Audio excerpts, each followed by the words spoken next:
सारा राज्य में जारी रही शीतलहरी प्रबल जाड़े थरुछि ओडिशा।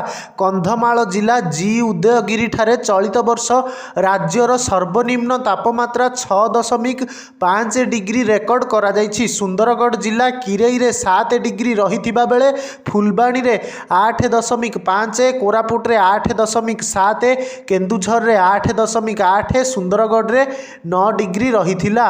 उपकूल ओडिशा रे सर्वनिम्न तापमात्रा प्रायतः समान रहिथिबा बेले गंजाम गजपति रायगड़ा जिले में रातिर तापमात्रा सामान्य बढ़ी। आगामी 4 रु 5 दिन जाए पाग सुखिला रहिबो। आसंता 24 घंटा मध्य रातिर सर्वनिम्न तापमात्रा रे विशेष परिवर्तन हेबो नाही।